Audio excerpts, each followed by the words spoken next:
Long ago, in a time when kingdoms stretched across the heart of Africa like rivers of gold and emerald, there lived a queen whose beauty and wisdom were spoken of in every land. Her palace walls were carved from shining stone, her throne was adorned with ivory, and her name was sung in markets, deserts, and along the coast where the ocean roared. Yet for all her wealth, for all her glory, she carried a wound that no jewel could heal. The queen was childless. In a kingdom where lineage was power, where every king dreamed of sons and daughters to carry forth his blood, her empty arms were a heavy shame. The people loved her, yet they whispered, "What use is a queen who cannot give us an heir?" The elders looked at her with pity. The wives of noblemen lowered their voices when she entered. And at night, when the palace grew silent, she lay awake on her bed of silk, her tears soaking the pillows. The king, though strong and just, grew weary too. He would walk the corridors of the palace, his crown heavy upon his brow, wondering who would inherit the kingdom if no child was born. The royal advisers pressed him quietly. "Take another wife," they urged, "a younger one blessed with fruitfulness." But the king loved his queen dearly, and though he carried his own despair, he would not betray her. And so the years passed like dry leaves carried by the wind. The queen tried everything. She drank bitter herbs given by healers. She visited holy shrines carved into the mountains. She listened to the chants of priests and offered goats, cows, and even her most precious jewels to the gods of fertility. But her womb remained silent, and her hope dwindled like the last flame of a dying fire. One evening, she walked alone in the royal gardens. The air was heavy with the scent of night-blooming flowers. The moon hung above like a silver shield, watching her with quiet pity. She looked at the heavens and whispered, "O gods, why do you curse me so? Have I not ruled with justice? Have I not honored your name? Why do you deny me the one thing my heart longs for?" Her voice trembled as tears streamed down her cheeks. The only answer was the sound of crickets and the rustle of leaves, but deep in her chest she felt something stir, a whisper faint as the wind. Not all gifts come gently. Not all blessings come without a price. The queen shivered. She pressed her hands against her heart, not knowing whether the words were her imagination or the voice of something far greater. Days turned to weeks, weeks to months. The sorrow grew heavier upon her shoulders. When she attended festivals, she saw mothers lifting their children high, laughing with pride. She envied them. She would have traded her crown, her palace, her jewels, everything, just to feel the warmth of a child against her breast. One day, she visited the marketplace in disguise, her face covered with a veil. She wanted to hear the voices of her people, to feel the pulse of the kingdom beyond the palace walls. As she walked among the stalls, she overheard a group of women gossiping. "Her beauty is great," one woman said, "but beauty fades like morning mist. A queen without children is like a tree without fruit." Another replied, "The gods have cursed her womb. Perhaps she has offended them in secret." Their words pierced the queen like arrows. She turned away quickly, her heart breaking. That night, she sat before the sacred fire in the temple. The flames danced wildly, casting shadows across the carved faces of ancient deities. She bowed low and cried out, "Great spirits, hear me. I am your servant. Take my wealth, take my throne, take even my life. Only give me a child. Let me not die barren. Let my name not vanish from the earth like dust upon the wind." The priests watched her, silent and uneasy. For in her voice there was desperation, and desperation often draws the ears of powers that do not belong to the gods alone. When she rose from the temple floor, Her eyes burned with determination. If the gods of the land would not answer, she would seek deeper ones, spirits older than the stones, powers hidden in rivers, forests, and shadows. She would not stop. She would never stop. For she was a queen and her heart had chosen its desire. And in that desire her fate was sealed. The queen's desperation grew until it became the very rhythm of her days. She woke with sorrow, walked with sorrow, slept with sorrow. The palace walls, though gilded with carvings and jewels, felt like a prison to her. Every laughter of a child in the courtyard was like a dagger piercing her heart. And so she turned her face once more toward the gods. In the kingdom there stood a sacred hill, older than any palace, older than the crown itself. It was said that the first king had climbed that hill to make a covenant with the spirits of the land. There, the gods heard the cries of mortals more clearly than anywhere else. The queen prepared herself for the journey. She dressed not in silks, but in a plain white cloth. She removed her jewels, stripped herself of gold, and went barefoot, for the ground she would walk upon was holy. The people watched as their queen, proud and radiant, humbled herself before the divine. Some pitied her, some whispered in awe, and others muttered that such acts were dangerous, that when mortals begged too loudly, darker spirits listened. At dawn, the queen began her climb. The hill was steep, its stones sharp beneath her feet. She did not flinch. Step by step, she ascended, her hands clutching the staff of sacrifice, a long stick adorned with palm fronds, shells, and feathers of sacred birds. At the summit, a shrine stood, simple, ancient, weathered by centuries. It was built of stone, cracked and covered with moss. In its center lay a fire pit, ashes blackened by offerings long turned to dust. There, the queen knelt. She lifted her arms to the heavens and cried out, "Great spirits, I am your daughter. I have ruled in your name. I have built temples for you, fed your priests, and honored your seasons. Yet my womb is empty. My arms are barren. Have you forgotten me? Have I sinned against you without knowing?" Her voice echoed against the hills. The wind stirred, carrying her words into the valley below. For 7 days and 7 nights she remained upon that hill. She neither ate nor drank. She sang songs of sorrow, her voice raw and trembling. She lit fires with what little strength she had, burning incense of frankincense and myrrh. She poured milk upon the ground, calling to the spirits of the earth. She scattered salt into the air, calling to the spirits of the sky. She let her tears fall into the soil, offering even her grief as sacrifice. On the 7th night, as the moon rose high and full, she collapsed beside the dying fire. Her body trembled with weakness, her lips cracked, her eyes heavy with exhaustion. She thought her soul might leave her body then and there.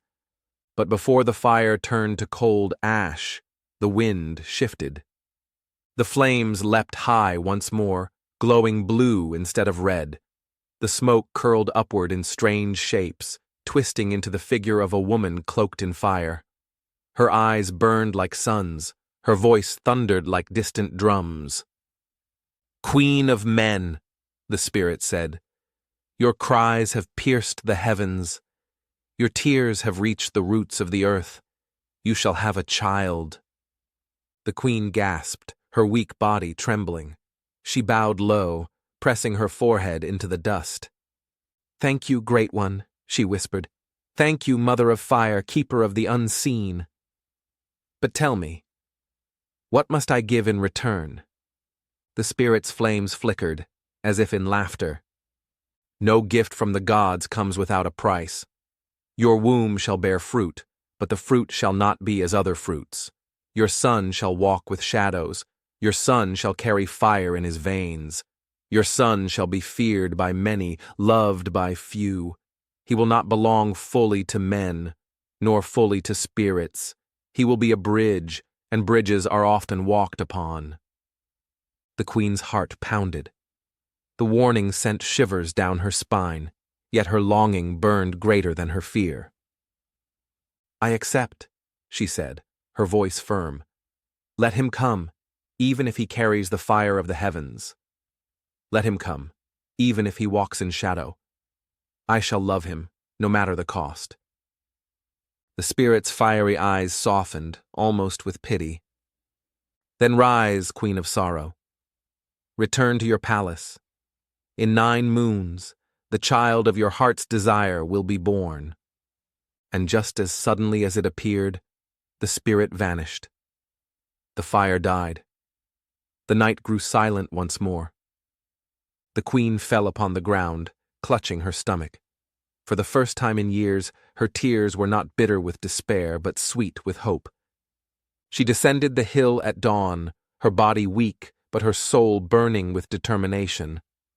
The people saw her return and gasped at her hollow cheeks, her bleeding feet, her trembling frame.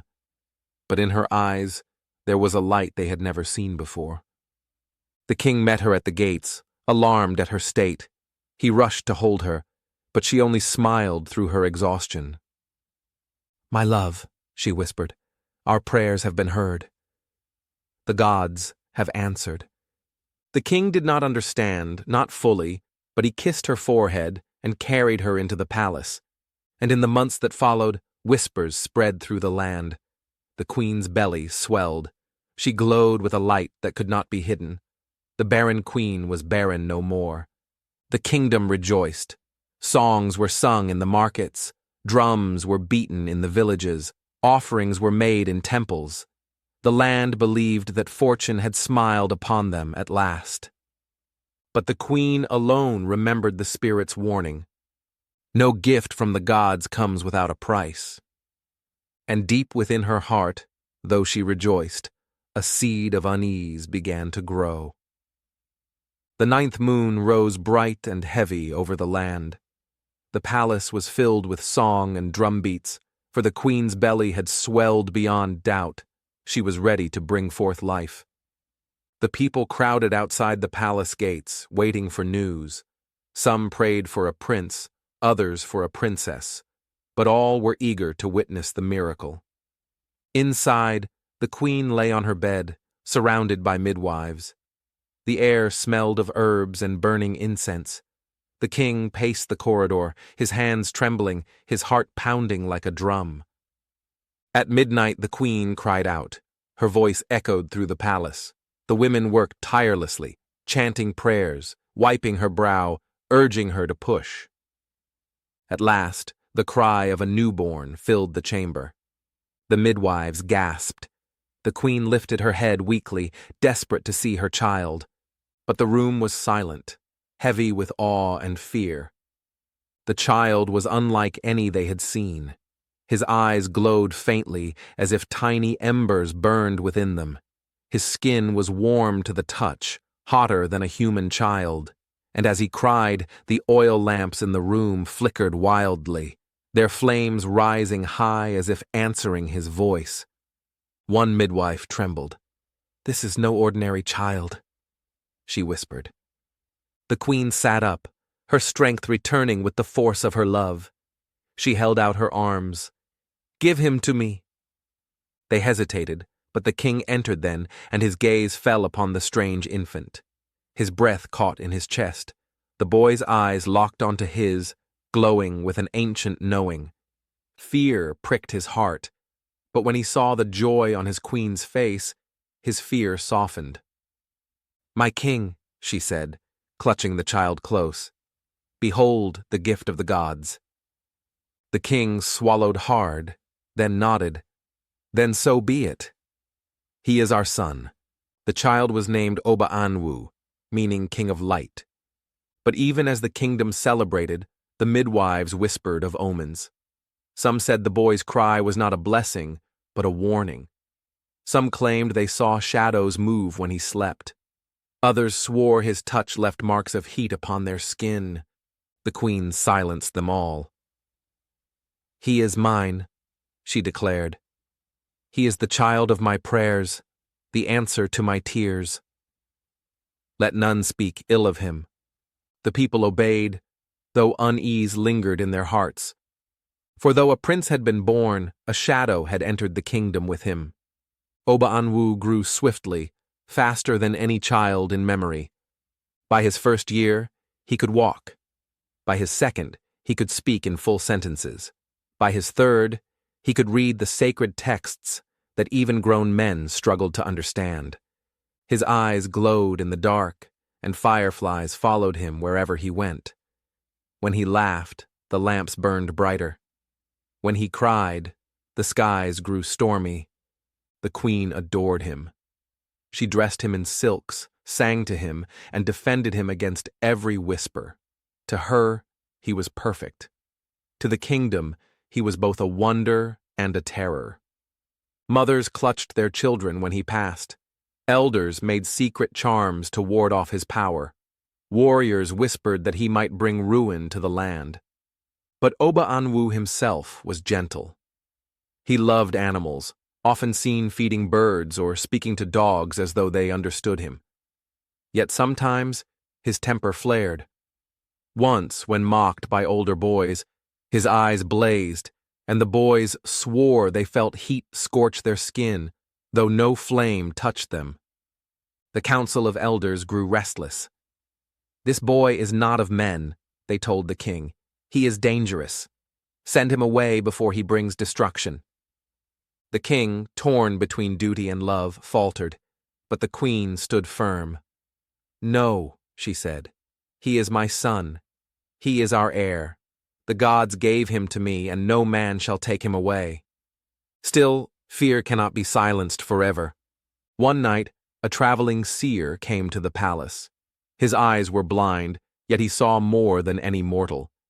He pointed at the boy and spoke. "This child is not of earth alone. He walks between worlds. He will save your kingdom, or he will burn it." The queen trembled, but clutched her son tighter. The king lowered his head in silence. From that day on, the boy's destiny was no longer his own. It was tied to the fate of the kingdom. Years passed. Oba-Anwu grew into a youth of 12 summers. His powers deepened, his presence grew heavier, and the whispers of the people grew louder. The queen's love never wavered, but she could not shield him from the eyes of the world. Wherever he went, villagers watched him with awe and fear. Children dared not play near him. Women crossed themselves when he passed. Men muttered prayers. The boy felt their fear. One night, he went to his mother and asked, "Why do they look at me so?" The queen stroked his hair, her voice breaking. "Because they do not understand. But you are my heart, my son. Never forget that." But deep inside, Oba-Anwu knew his path would not be an ordinary one. Then came the night of the blood moon. The sky glowed red, the air heavy with silence. The people whispered of omens, of spirits walking abroad. Oba-Anwu stood at the edge of the forest, his eyes glowing brighter than the moon itself. The queen ran to him, her gown trailing in the dust, her heart pounding with dread. "Where are you going?" she cried. The boy turned to her, his voice deep, ancient, filled with power beyond his years. "Mother, the time has come. The people do not want me. They fear me. I do not belong here." The queen fell to her knees, clutching his robe. "No!